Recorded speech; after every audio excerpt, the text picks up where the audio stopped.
취뽀 취업 리스트입니다. 안전 자격증에는 대표적으로 산업안전기사와 건설안전기사가 있습니다. 간혹 이 두 자격증 중에 어떤 걸 취득할지 고민이신 분들이 있습니다. 법적 선임 기준을 근거로 말씀드릴 테니까 참조하시면 큰 도움 되실 겁니다. 지금 화면에 나오는 자료는 국가의 산업안전보건법에서 지정하는 안전관리자의 자격 요건입니다. 산업안전보건법 별표 4에 해당되는 내용이니까 이번 영상을 진행하기 위해 별표 4라고 꼭 기억해 주시기 바랄게요. 화면에 보이듯 안전관리자가 될 수 있는 자격 요건은 총 13가지입니다. 이 13가지에 모두 해당되어야 안전관리자가 될 수 있는 것은 아니고 현장의 산업군이나 규모에 따라서 자격 요건이 달라지게 됩니다. 저희가 신경 써야 할 것은 2번과 3번, 4번과 5번입니다. 지금 화면에 나오는 자료는 사업의 종류와 규모에 따라서 필요한 안전관리자의 자격 요건과 관리자 수에 관한 내용입니다.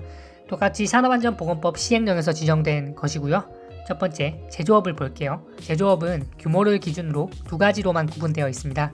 안전관리자가 500명 이상인 곳이냐 아니냐로 구분되고, 먼저 500명 이상인 곳을 볼게요. 중견 상위 기업 혹은 대기업이라고 생각하시면 될 것 같아요. 저희는 안전관리자의 선임 방법만 신경 쓰면 됩니다. 가장 우측에 있는. 그리고 이 내용을 읽어보시면은 다음과 같습니다. 안전관리자를 최소 2명 이상을 채용해야 됩니다. 하지만 그 2명 중 1명은 무조건 산업안전 지도사, 산업안전기사 혹은 안전공학과를 나온 사람이어야 된다는 것입니다.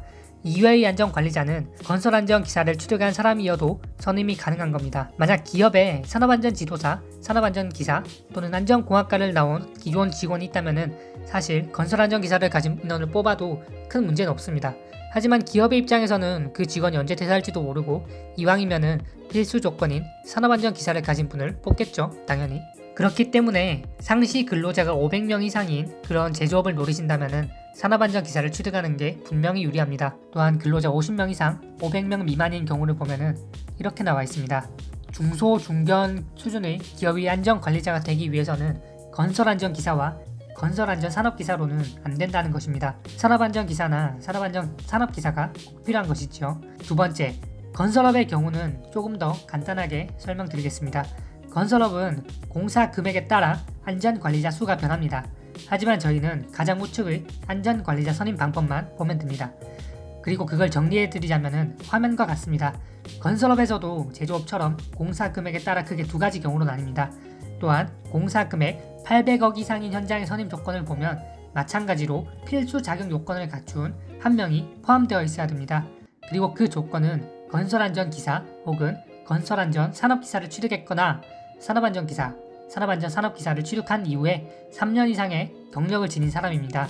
결국 내가 신입으로 지원하는 거라면 경력이 없기 때문에 건설안전기사나 건설안전산업기사가 무조건 유리한 셈입니다. 근데 여기서 제조업이랑 차이가 있는 게 상시 근로자 500명 이상인 제조업에서는 산업안전산업기사를 인정해주지 않았습니다. 그런데 건설업에서는 건설안전산업기사를 인정해주고 있습니다. 그리고 제조업에서는 건설안전기사를 취득한 이후에 경력이 있더라도 인정해주지 않았지만 건설업에서는 산업안전기사를 취득하고 경력만 있다면 인정해주고 있습니다. 그런데 공사 금액 120억 원 이상 800억 미만인 건설 현장을 보면은 그 차이는 더 커집니다. 제조업의 상시 근로자 500명 미만인 두 번째 현장에서는 건설안전기사와 건설안전산업기사를 인정해주지 않았지만 해당 규모의 건설업에서는 산업안전기사와 산업안전산업기사를 취득한 사람이라도 인정해주고 있습니다. 결국 이런 걸 볼 때 산업안전기사가 확실히 건설안전기사보다 범용성을 가진다고 말할 수 있습니다. 결론을 지어보겠습니다. 제조업 상위 중견기업 또는 대기업을 노린다면 산업안전기사를 취득하셔야 됩니다. 산업기사도 안됩니다.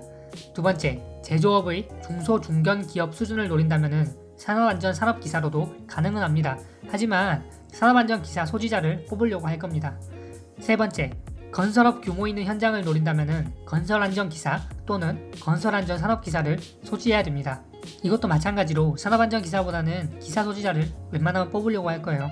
네 번째, 건설업의 소규모 현장을 노린다면 건설안전기사, 건설안전산업기사, 산업안전기사, 산업안전산업기사 모두 가능합니다. 이번 영상은 제가 방금 말씀드린 그 정도로 요약할 수 있을 것 같아요. 오늘은 여기까지 하고요. 도움이 되셨다면 구독과 좋아요 꼭 부탁드립니다. 그럼 모두 취뽀!